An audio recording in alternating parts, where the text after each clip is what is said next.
সুপ্রিয় শিক্ষার্থীরা কেমন আছো সবাই বাড়িতে? আশা করি নিশ্চয়ই ভালো আছো। তো আজকে আমরা যে বিষয় নিয়ে আলোচনা করবো সেটা হচ্ছে তোমাদের খুবই গুরুত্বপূর্ণ একটা অধ্যায়, সমাজকর্ম দ্বিতীয় পত্র পঞ্চম অধ্যায়। সেটা হচ্ছে বাংলাদেশের সামাজিক আইন এবং সমাজকর্ম। আইন কি? সমাজের মানুষের বাহ্যিক আচরণ নিয়ন্ত্রণের জন্য রাষ্ট্র কর্তৃক প্রণীত কিছু নিয়ম নীতি গ্রহণ করা হয়, যা ভঙ্গ করলে শাস্তি ভোগ করতে হয়। এই নিয়মকানুন বা রীতিনীতিকে আইন বলা হয়। তারপরে আরো বিশেষত বলতে গেলে বলা যায় যে সাধারণভাবে আইন বলতে রাষ্ট্র পরিচালনা, রাষ্ট্রের সংহতি ও নাগরিকদের অধিকার সংরক্ষণ করার জন্য এবং সমাজের বৃহত্তর স্বার্থে জনগণের আচার আচরণ নিয়ন্ত্রণের জন্য রাষ্ট্র কর্তৃক প্রণীত ও বিধি নিষেধকে বোঝায়। বাংলাদেশের আইন বিভিন্ন ধরনের হয়ে থাকে, যেমন সামাজিক আইন, প্রাকৃতিক আইন, ফৌজদারি আইন, প্রশাসনিক আইন, জরুরি আইন ইত্যাদি। আজকে আমরা আলোচনা করব সামাজিক আইন নিয়ে। তাহলে আমরা জেনে নিই সামাজিক আইন কি, সামাজিক আইন কাকে বলে। সাধারণভাবে আইন বলতে রাষ্ট্র পরিচালনা, রাষ্ট্রের সংহতি ও নাগরিকদের অধিকার সংরক্ষণ ও সমাজের বৃহত্তর স্বার্থে জনগণের আচার আচরণ নিয়ন্ত্রণের জন্য রাষ্ট্র কর্তৃক প্রবর্তিত বিধিকে বোঝায়। সেটা আমি আগেই বলেছি। এবার বলবো সামাজিক আইন কাকে বলে। সামাজিক আইন হলো আইনের বিশাল পরিসরে যেসব আইন বিশেষভাবে সামাজিক কল্যাণের উদ্দেশ্যে প্রণীত হয় সেটাই হচ্ছে সামাজিক আইন। আমরা আরো ভালোভাবে বলতে পারি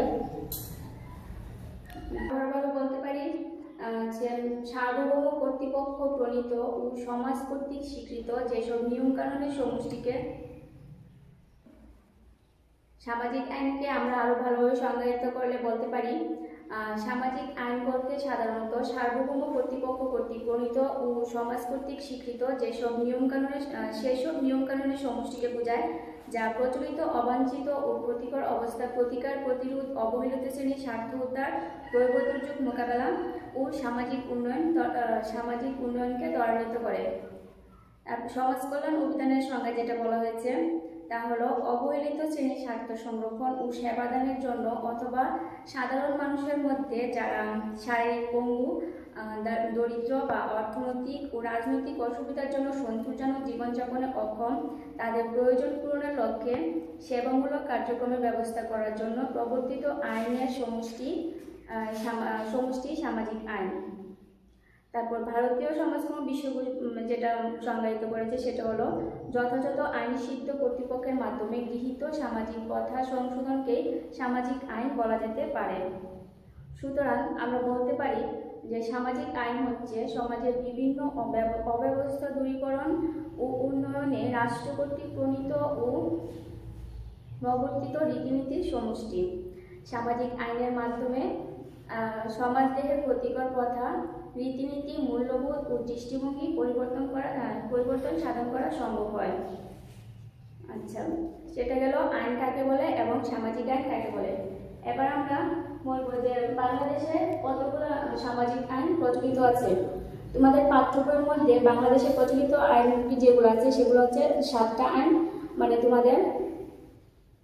তোমাদের পাঠ্য বইয়ে 7টা আইন প্রবর্তিত আছে। যেমন একটা হচ্ছে, প্রথমটা হচ্ছে 1961 সালে মুসলিম পারিবারিক আইন, তারপর হচ্ছে 1974 সালে শিশু আইন, তারপর হচ্ছে 1980 সালের যৌতুক বিরোধ আইন, তারপর হচ্ছে 1983 সালে নারী নির্যাতন আইন, 5 নম্বরে হচ্ছে 1999 সালের মাদক বিরোধ অধ্যাদেশ, 6 নম্বরে হচ্ছে 2003 সালের নারী ও শিশু নির্যাতন রোধ আইন, 7 নম্বরে হচ্ছে 2012 সালের হিন্দু বিবাহ রেজিস্ট্রি আইন। তো আজকে আমরা বিশদভাবে আলোচনা করব 1961 সালের মুসলিম পারিবারিক আইন। বাংলাদেশে মুসলমান নারীদের অধিকার প্রতিষ্ঠা ও নিরাপত্তা প্রদানের প্রণীত আইন হচ্ছে মুসলিম পারিবারিক আইন। এই আইনটি বিশেষ করে মুসলিম সমাজে বহুবিবাহ, তালাক, ভরণ-পোষণ, উত্তরাধিকার ইত্যাদি পারিবারিক বিষয়াদি বা ব্যক্তিগত সম্পর্ক নিয়ন্ত্রণ করার উদ্দেশ্যে প্রণয়ন করা হয়। 1961 সালের অধ্যাদেশ জারি হওয়ার পূর্বে বিবাহ ও সংশ্লিষ্ট বিষয়ে যেমন বহুবিবাহ, তালাক, ভরণ-পোষণ, উত্তরাধিকার প্রভৃতি বিষয়ে সিদ্ধান্ত গ্রহণের প্রয়োজন দেখা দেয়। ফলে বিবাহ ও পারিবারিক আইন কমিশনের কতিপয় সুপারিশ কার্যকরণের লক্ষ্যে 1961 সালে এই অধ্যাদেশ প্রণীত হয়। সময়ের পরিবর্তনের ধারাবাহিকতায় এই আইনের সংযোজন ও পরিবর্তন করা হয়েছে। মুসলিম পারিবারিক আইন 1961 সালের উল্লেখযোগ্য ধারা ও বৈশিষ্ট্য হচ্ছে 12টি। ধারাগুলো হলো, 1 নম্বর ধারাটা হচ্ছে, এই অধ্যাদেশ 1961 সালের মুসলিম পারিবারিক আইন নামে অভিহিত করা হবে, বা 1961 সালে মুসলিম পারিবারিক আইন অধ্যাদেশ নামে অভিহিত। তারপরেরটা হচ্ছে, এই ধারা 2 নম্বর, এই আইনের 2 নম্বর ধারাটা হচ্ছে, এই আইন সমগ্র বাংলাদেশের জন্য প্রযোজ্য হবে। অধ্যাদেশের 1 নং ধারা অনুযায়ী বাংলাদেশের মুসলিম নাগরিকদের উপর এই আইনটি প্রযোজ্য। আমি আবারও বলছি, অধ্যাদেশের 1 নং ধারা অনুযায়ী বাংলাদেশের মুসলিম নাগরিকদের উপর এই আইনটি প্রযোজ্য। তারপরে ধারা 3 নম্বর ধারা হচ্ছে, এই অধ্যাদেশে 1961 সালের 14 জুলাই জারি করা হয়। অন্য কোনো আইন, প্রথা বা প্রচলিত রীতিনীতিতে যাই থাকুক না কেন, এখন থেকে এই আইনের বিষয়সমূহ বলবৎ থাকবে। এটা হচ্ছে এই অধ্যাদেশের আগে জারি করা আইন, মানে যে কোনো আইন থাকুক না কেন, এই অধ্যাদেশ জারি করার পর অন্য কোনো আইন হবে না, বলবৎ হবে না। 1961 সালে মুসলিম পারিবারিক আইন জারি হওয়ার পর, মানে প্রবৃত্তি যাই থাকুক না কেন, শুধু এই আইনটাই বলবৎ থাকবে। 4 নম্বর ধারা হচ্ছে, মুসলিম পারিবারিক আইনের আওতায় সালিশ পরিষদ বলতে ইউনিয়ন পরিষদের চেয়ারম্যান এবং এই অধ্যাদেশের আওতাভুক্ত কোনো বিষয়ের সাথে জড়িত নালিশ প্রধান পক্ষ ও বিপক্ষ সমূহের থেকে একজন করে প্রতিনিধি নিয়ে গঠিত হবে। তবে শর্ত হলো, কোনো পক্ষ নির্ধারিত সময়ের মধ্যে প্রতিনিধি মনোনীত করতে ব্যর্থ হন, সেক্ষেত্রে উক্ত প্রতিনিধি ছাড়াই সালিসি পরিষদ গঠিত হবে। তারপরে এই আইনের 5 নম্বর ধারা হচ্ছে, চেয়ারম্যান বলতে ইউনিয়ন পরিষদের বা পৌরসভার চেয়ারম্যান, মিউনিসিপ্যাল কর্পোরেশনের মেয়র বা প্রশাসক অথবা এই অধ্যাদেশ অনুসারে ক্যান্টনমেন্ট এলাকার চেয়ারম্যান কার্য সম্পাদনের জন্য সরকার কর্তৃক নিযুক্ত ব্যক্তিকে বোঝায়। তোমাদের সুবিধার জন্য আমি আবারও বলছি, চেয়ারম্যান বলতে ইউনিয়ন পরিষদের বা পৌরসভার চেয়ারম্যান অথবা মিউনিসিপ্যাল কর্পোরেশনের মেয়র বা প্রশাসক অথবা এই অধ্যাদেশ অনুসারে ক্যান্টনমেন্ট এলাকার চেয়ারম্যান কার্য সম্পাদনের জন্য সরকার কর্তৃক নিযুক্ত ব্যক্তিকে বোঝায়। তবে শর্ত থাকবে যে ক্ষেত্রে ইউনিয়ন বা পৌরসভার চেয়ারম্যান যে ক্ষেত্রে ইউনিয়ন বা পৌরসভার চেয়ারম্যান অমুসলমান অথবা তিনি নিজেই সালিসি পরিষদে আবেদন করতে ইচ্ছুক বা অসুস্থতা বা অন্য কোনো কারণে অপরাধ, সেক্ষেত্রে অত্র অধ্যাদেশের উদ্দেশ্য কার্য সম্পাদনের জন্য ইউনিয়ন পরিষদ বা পৌরসভার মুসলমান সদস্যকে চেয়ারম্যান নির্বাচিত করা হয়। তারপর 6 নম্বর ধারাটা হলো, মুসলিম আইন অনুসারে প্রতিটি বিবাহ রেজিস্ট্রেশন করতে হবে। বিবাহ রেজিস্ট্রির উদ্দেশ্যে ইউনিয়ন কাউন্সিল এক বা একাধিক ব্যক্তিকে লাইসেন্স প্রদান করে এবং ব্যক্তি নিকাহ রেজিস্ট্রি বলে গণ্য হয়। আইন অনুসারে প্রতিটি বিবাহ রেজিস্ট্রি করতে হবে। রেজিস্ট্রি ছাড়া বিবাহ সম্পন্ন হবে না বা বিবাহকে বৈধ বলে ঘোষণা করা হবে না। এবং বিবাহ রেজিস্ট্রির উদ্দেশ্যে ইউনিয়ন কাউন্সিল এক বা একাধিক ব্যক্তিকে লাইসেন্স প্রদান করবে এবং ব্যক্তি নিকাহ রেজিস্ট্রি বলে গণ্য হবে। 7 নম্বর ধারা হচ্ছে, এই আইনে বিবাহকে স্বামী ও স্ত্রীর মধ্যে একটি চুক্তি হিসেবে গণ্য করা হয় এবং বিবাহের বয়স বর্তমানে ছেলেদের 21 বছর এবং মেয়েদের নির্ধারণ করা হয়েছে 18 বছর। এই আইনের 8 নম্বর ধারাটা হচ্ছে, এই আইনে কোনো ব্যক্তির স্ত্রী বেঁচে থাকতে তিনি সালিসি পরিষদের লিখিত পূর্বানুমতি ছাড়া দ্বিতীয় বিয়ে করতে পারবেন না, কিংবা অনুমতি ছাড়া সম্পাদিত কোনো বিবাহ রেজিস্ট্রিকৃত হবে না। যদি কোনো ব্যক্তি সালিসি পরিষদের অনুমতি ব্যতি রেখে আরেকটি বিবাহের চুক্তি করেন, তাহলে তিনি 1. বর্তমান স্ত্রী বা স্ত্রীগণের দেনমোহরের সম্পূর্ণ টাকা তৎক্ষণাৎ পরিশোধ করবেন। উক্ত টাকা পরিশোধ না করতে পারলে বকেয়া ভূমি রাজস্ব রূপে আদায়যোগ্য হবে। 2. অভিযোগ প্রমাণিত হলে 1 বছর পর্যন্ত বিনাশ্রম কারাদণ্ড কিংবা 10,000 টাকা পর্যন্ত অর্থদণ্ড কিংবা উভয় প্রকার দণ্ডে দণ্ডিত হবেন। 9 নম্বর ধারায় যদি কোনো স্বামী তালাক দিতে চায় তাহলে এক্ষেত্রে 90 দিনের সময় দিতে হয়। এই সময় চেয়ারম্যানকে লিখিতভাবে তালাকের নোটিশ প্রদান করতে এবং 1 কপি তার স্ত্রীকে প্রদান করা হয়। উক্ত নোটিশ প্রাপ্তির পর চেয়ারম্যান সালিসি পরিষদের মাধ্যমে 90 দিনের ভিতর উভয়ের মিলনের সর্বাত্মক চেষ্টা করবেন এবং মিলনের চেষ্টা ব্যর্থ হলে তালাক কার্যকর হবে। এই ধারাটার বিষয়টা হচ্ছে 9 নম্বর ধারার বিষয়টা হচ্ছে মানে স্বামী স্ত্রী যদি 90 দিনের মধ্যে তাদের সমস্যা মিটিয়ে ফেলতে পারে বা ওদের মধ্যে কোনো মিটমাট হয়ে যায় সালিসি পরিষদের মাধ্যমে, তাহলে এটা তালাকটা বাতিল হবে।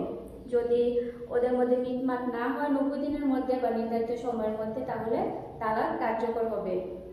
10 নম্বর অধ্যাদেশ হলো এই আইনের মাধ্যমে যদি কোনো ব্যক্তি তার স্ত্রীর ভরণ পোষণে অসমর্থ হয় বা একাধিক স্ত্রী রাখে তাদের প্রতি সমভাবে প্রতিপালন করতে না পারলে স্ত্রী বা স্ত্রীগণ ভরণ পোষণ বা সমদৃষ্টি অভিযোগ দাবি করে লিখিতভাবে ইউনিয়ন পরিষদে অভিযোগ উপস্থাপন করতে পারবেন। চেয়ারম্যান সালিসি পরিষদের মাধ্যমে বিষয়টি নিষ্পত্তি করতে পারবেন। ওই পরিষদ স্বামী কর্তৃক স্ত্রীকে ভরণ পোষণ বাবদ প্রদানের জন্য টাকার পরিমাণ নির্দিষ্ট করে সার্টিফিকেট জারি করবে। 11 নম্বর ধারা হলো মুসলিম পারিবারিক আইনে কোনো ব্যক্তি জীবিত থাকলে তার পুত্র বা কন্যা মারা গেলে মৃত পুত্র বা কন্যা সন্তানাদি থাকলে তাহলে সম্পত্তি বন্টনের সময় সম্পত্তির ভাগ পাবেন যা তিনি জীবিত থাকলে পেতেন। অর্থাৎ দাদা জীবিত থাকা অবস্থায় কারো পিতামাতা মারা গেলে দাদার সম্পত্তি হতে নাতি নাতনিদের বঞ্চিত করা যাবে না। এ আইনের সর্বশেষ ধারা হলো দেনমোহর প্রদানের পদ্ধতি সম্পর্কে। দেনমোহর প্রদানের পদ্ধতি সম্পর্কে যদি নিকাহনামায় বা বিবাহের চুক্তিতে বিস্তারিতভাবে কিছু না থাকে তবে দেনমোহর চাওয়া মাত্র স্ত্রী তা পাওয়ার জন্য আদায়যোগ্য বলে গণ্য হবে। সুপ্রিয় শিক্ষার্থীরা, এতক্ষণ আমরা 1961 সালের মুসলিম পারিবারিক আইনের ধারাগুলো বিশদভাবে আলোচনা করলাম। এবার চলো এই ধারাটার মূল্যায়ন কি, মানে এই ধারাটা কতটুকু গুরুত্ব আমাদের পারিবারিক জীবনে বা মুসলিম পারিবারিক জীবনে আমাদের দেশে এই ধারাটা বা এই আইনটা 1961 সালের মুসলিম পারিবারিক কতটুকু গুরুত্বপূর্ণ বা কতটুকু গুরুত্ব অবদান রাখে। 1961 সালের মুসলিম পারিবারিক আইন অধ্যাদেশ বিবাহ রেজিস্ট্রি, তালাক ও বিবাহ বিচ্ছেদ, খরপোশ, দেনমোহর, বহুবিবাহ, উত্তরাধিকার সহ নারী অধিকার ও কল্যাণ বিষয়ক আরও কতিপয় গুরুত্বপূর্ণ ক্ষেত্রে বাস্তব প্রয়োজনে আইনানুগ কার্যকর ব্যবস্থা গ্রহণ করা হয়। এই আইন অবহেলিত নারী জনগোষ্ঠীর স্বার্থ সংরক্ষণ ও ব্যাপক নিরাপত্তা লাভের সুযোগ করে দিয়েছে। এই আইন বলবৎ হওয়ার পূর্বে মুসলিম নারীরা অধিকাংশ নারীরাই নির্যাতিত ছিল, তাদের অধিকার বলতে কিছু ছিল না। এর জন্য 1961 সালের মুসলিম পারিবারিক আইন আমাদের জীবনে খুবই গুরুত্বপূর্ণ অবদান রাখতে সক্ষম। এই আইন প্রবর্তিত হওয়ার পূর্বে এদেশের অনেক বিবাহ তালাক শব্দটি উচ্চারণের মাধ্যমে অযৌক্তিকভাবে শেষ হয়ে যেত এবং তালাকপ্রাপ্ত স্ত্রী লিখিত প্রমাণ উপস্থাপনে ব্যর্থ হয়ে দেনমোহর ও ভরণ পোষণ থেকে বঞ্চিত হয়েছে। এরূপ ক্ষেত্রে আইন বিবাহ রেজিস্ট্রেশনের মাধ্যমে নারী সমাজে নিরাপত্তা লাভের ব্যবস্থা করেছে। আবার এই আইনে স্বামীর ইচ্ছেমতো স্ত্রী ত্যাগ করার ও গ্রহণ করার উপর নিয়ন্ত্রণ আরোপ করে বিবাহ বিচ্ছেদ ও বহুবিবাহকে রোধ করার চেষ্টা করেছে। আগে কি হতো, মানে এক লোক একাধিক স্ত্রী রাখতো, তাদের কোনো বাধা নিষেধ ছিল না, কিন্তু 1961 সালের মুসলিম পারিবারিক আইন বলবৎ হওয়ার পর এই প্রথাটা আমাদের সমাজ থেকে অনেকটাই নির্মূল হয়েছে। আবার ছেলে মেয়েদের বিবাহের বয়স ধার্য করে বাল্যবিবাহ রোধ করা সম্ভব হয়েছে। অতীতে আমাদের দেশে যে সমস্যাটা প্রকটভাবে ছিল জনসংখ্যা সমস্যা, সেটা হতো শুধু বাল্য বিবাহের জন্য, এবং আমাদের দেশে প্রচুর ক্ষতি হয়েছে বাল্য বিবাহের জন্য। এই আইনটা বলবৎ হয়ে এই আইনটা নির্ধারণ করার পর ছেলে এবং মেয়েদের বিয়ের বয়স ধার্য করা হয়, ছেলেদের 21 এবং মেয়েদের 18, যা আমাদের জনসংখ্যা রোধেও একটা গুরুত্বপূর্ণ ভূমিকা পালন করেছে। তারপরে এই আইনের বিবাহকে একটি চুক্তি হিসেবে বিবেচনা করা হয়। এই আইনে বিবাহকে একটি চুক্তি হিসেবে বিবেচনা করা হয়। স্ত্রীর মতামত, স্বাধীনতা, অধিকারের প্রতি মর্যাদা প্রদর্শন করা হয়েছে। তারপরে ছেলে মেয়েদের বিবাহের বয়স, এই আইন বলবৎ হওয়ার পর পারিবারিক ভাঙন অনেকটা রোধ করা সম্ভব হয়েছে। যেমন আগে কথায় কথায় যখন তখন মুসলিম সমাজে তালাক দেওয়া হতো, ফলে পরিবারে ভাঙনের সৃষ্টি ভাঙন ধরতো এবং পরিবারে বিশৃঙ্খলা দেখা দিত। কিন্তু 1961 সালের পারিবারিক আইন কার্যকর হওয়ার পর তালাক কথায় কথায় তালাক দেওয়া অন্তত কার্যকর হয়েছে। কথায় কথায় তালাক দেওয়া কিছুটা হলেও নিরোধ করা সম্ভব হয়েছে। তো এখানে পারিবারিক ভাঙ্গন সৃষ্টি করাটাও রোধ করা সম্ভব হয়েছে। তারপরে হচ্ছে উক্ত আইনের মাধ্যমে এতিম শিশুদের উপর উত্তরাধিকার সূত্রে সম্পত্তির মালিকানা স্বীকার করে তার নিরাপত্তা দানের ব্যবস্থা করা হয় এবং বিধবা মহিলাদের অনিশ্চিত অবস্থা থেকে আশ্রয় লাভের সুযোগ করে দেওয়া হয়। 1961 সালের মুসলিম পারিবারিক আইনের উপযুক্ত কল্যাণকর দিকগুলো থাকা সত্ত্বেও জনগণের সচেতনতার অভাবে ও দায়িত্বশীলতার অভাবে বাস্তবে তা কতটা কার্যকর হয়ে ওঠেনি। ধর্মীয় অনুভূতি, অজ্ঞতা, অশিক্ষা ও দরিদ্রতা ইত্যাদির কারণে আইনটি ব্যাপকতর সুবিধা লাভ থেকে নারী সমাজ বঞ্চিত হচ্ছে। আইন সম্পর্কে জনগণের অসচেতনতা ও সরকারের প্রচারের অভাবের কারণেও এই আইনের লিখিতভাবে যতটা কার্যকর, প্রায়োগিক দিকে ততটা কার্যকর নয় বলে নারীরা এই আইনের সুযোগ সুবিধা থেকে বঞ্চিত হচ্ছে। তারপরও আমরা বলতে পারি অদূর ভবিষ্যতে জনগণের সচেতনতা, দায়িত্বশীলতা ও সংশ্লিষ্ট কর্তৃপক্ষের সাহায্য সহযোগিতার মাধ্যমে উক্ত আইন আরও ফলদায়ক হয়ে উঠবে বলে আশা করা যায়।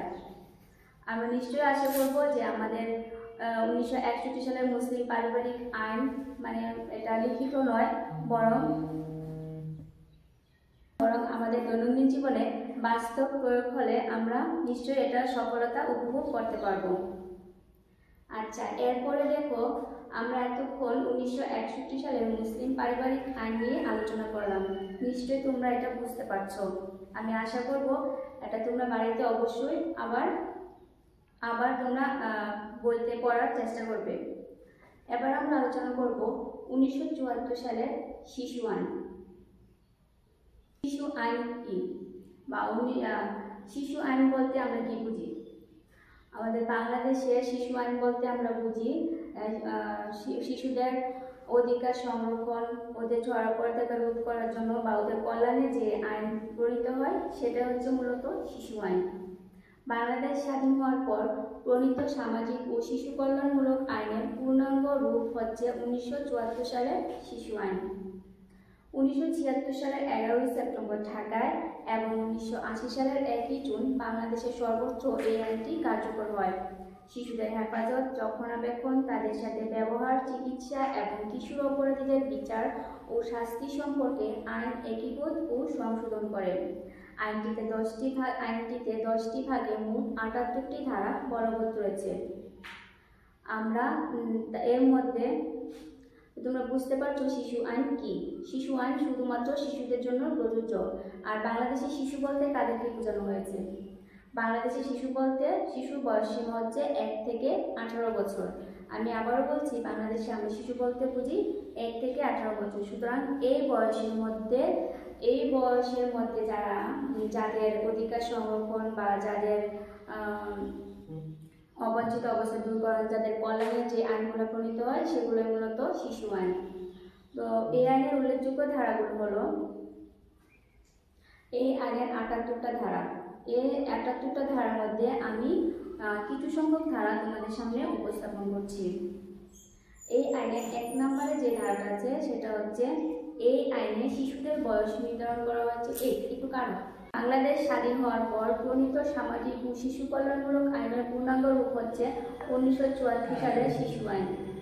১৯৭৬ সালের ঢাকায় বাংলাদেশ স্বাধীন হওয়ার পর প্রণীত সামাজিক ও শিশু কল্যাণমূলক আইনের পূর্ণাঙ্গ রূপ হচ্ছে ১৯৭৪ সালের শিশু আইন। ১৯৭৬ সালের ১১ই সেপ্টেম্বর ঢাকায় এবং ১৯৮০ সালের ১ জুন বাংলাদেশের সর্বত্র এই আইনটি কার্যকর হয়। শিশুদের হেফাজত, রক্ষণাবেক্ষণ, তাদের সাথে ব্যবহার, চিকিৎসা এবং কিশোর অপরাধীদের বিচার ও শাস্তি সম্পর্কে আইন একীভূত ও সংশোধন করে। আইনটিতে 10টি ভাগে মোট ৭৮টি ধারা বলবৎ রয়েছে। এই আইনটিতে 10টি ভাগে ভাগ করা হয়েছে এবং এটিতে মোট ৭৮টি ধারা বলবৎ আছে। তার মধ্যে কিছু উল্লেখযোগ্য ধারা নিয়ে আমরা আজকে আলোচনা করব। এই আইনের উল্লেখযোগ্য ধারাগুলো হলো, ১ নম্বর ধারাটা হচ্ছে, এই আইনে শিশুদের বয়স নির্ধারণ করা হয়েছে ১ থেকে ১৬ বছর পর্যন্ত।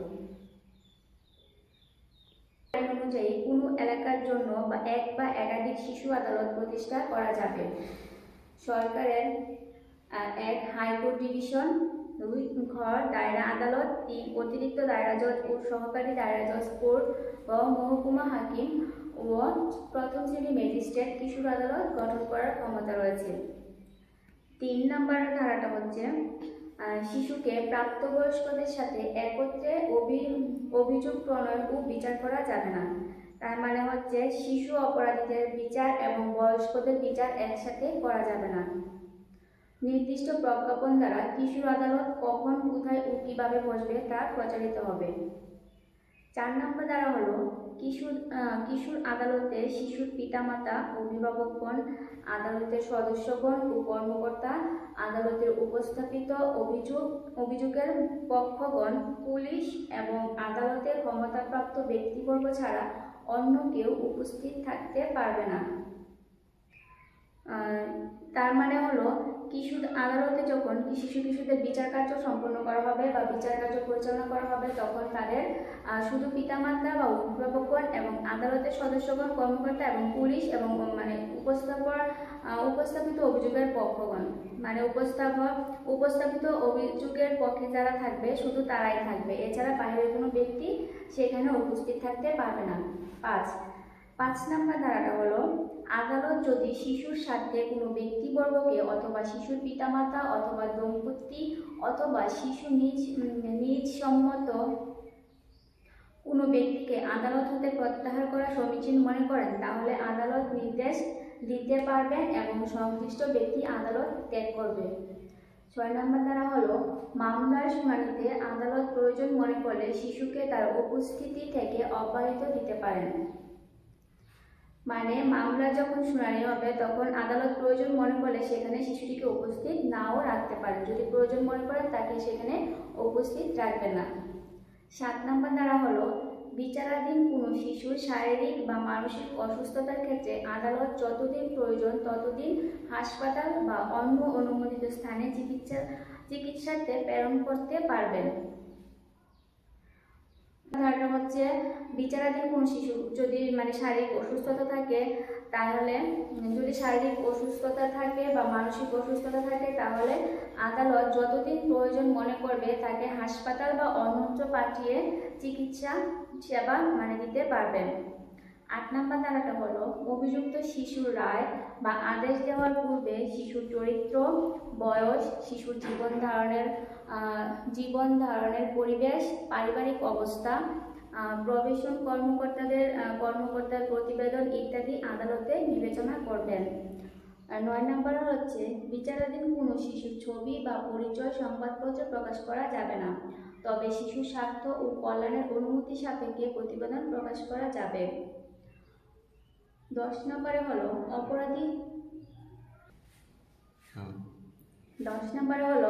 অপরাধী শিশুদের জন্য শিক্ষা ও প্রশিক্ষণ ইনস্টিটিউট প্রতিষ্ঠা, রক্ষণাবেক্ষণ, পরিচালনা, ব্যবস্থাপনা, নিয়ন্ত্রণ, তত্ত্বাবধায়ক, অপরাধী আটক রাখা, রোগ নির্ণয়, হাসপাতাল প্রতিষ্ঠা ইত্যাদি বিষয়ে বিস্তারিত নীতিমালা সন্নিবেশিত হয়েছে। 1974 সালে শিশু আইনের আরেকটা ধারা হচ্ছে 11 নম্বর ধারা, সরকার প্রত্যেক জেলায় একজন শিক্ষানবিশ কর্মকর্তা নিয়োগ করতে পারবেন, যারা শিশু পরিদর্শন ও অন্যান্য কর্তব্য পালন করবেন এবং শিশুকে সার্বিক সহযোগিতা দিবেন ও আদালতে প্রতিবেদন দিবেন। 12 নম্বরটা হচ্ছে দুস্থ ও অবহেলিত শিশুর তত্ত্বাবধান ও পালনের জন্য শিক্ষানিবাস কর্মকর্তা বা কমপক্ষে সাব ইন্সপেক্টরের পদমর্যাদা সম্পন্ন পুলিশ কর্মকর্তা অথবা ক্ষমতাপ্রাপ্ত অন্য কোনো ব্যক্তিকে দায়িত্ব দেওয়া হয়। 13 নম্বর হচ্ছে আদালতে দুস্থ শিশুর সার্বিক অবস্থা বিবেচনা কিশোর হাজত সংশোধনী প্রতিষ্ঠান কিংবা আত্মীয় স্বজনের বাসায় রাখতে পারবেন।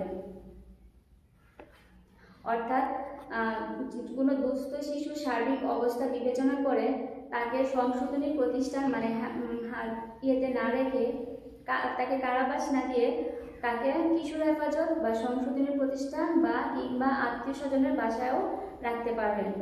14 নম্বর ধারাটি হলো শিশুদের সাথে কেউ যদি নির্দয় ব্যবহার করে জোরপূর্বক ভিক্ষাবৃত্তিতে প্রয়োগ করে নেশা করা ও শিশুকে নেশা করানো, ঋণ গ্রহণে উৎসাহ দান, প্রত্যালয়ে থাকার অনুমতি দান, অবৈধ যৌন কাজে ব্যবহার করা বা উৎসাহ দান, শিশু কর্মচারীকে শোষণ ও পলায়নে সহায়তা করণ ইত্যাদি কাজের জন্য উক্ত ব্যক্তির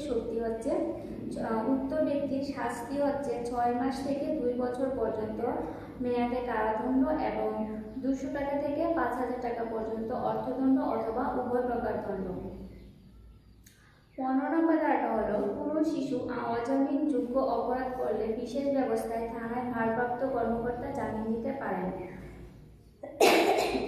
তবে অভিযুক্তের কর্তৃক সম্ভাবনা থাকলে জামিন মঞ্জুর করবেন না, আর জামিন মঞ্জুর হলে রিমান্ড হোম বা নিরাপদ স্থানে রাখবেন। 16 নম্বরটা হচ্ছে অন্য কোনো আইনের বিপরীত কিছু থাকা সত্ত্বেও কোনো শিশুকে মৃত্যুদণ্ড, যাবজ্জীবন কারাদণ্ড অথবা কারাদণ্ড দান করা যাবে না। অর্থাৎ শিশু অপরাধীদেরকে তাদের শাস্তি হিসেবে মৃত্যুদণ্ড, যাবজ্জীবন কারাদণ্ড অথবা কারাদণ্ড দান করা যাবে না। পরেরটা হচ্ছে আরেকটা ধারা হচ্ছে সেটা হচ্ছে আদালত আটকাদেশ প্রাপ্ত শিশুর অন্যত্র রাখার খরচের জন্য পিতামাতা বা অন্য কাউকে নির্দেশ দিতে পারেন।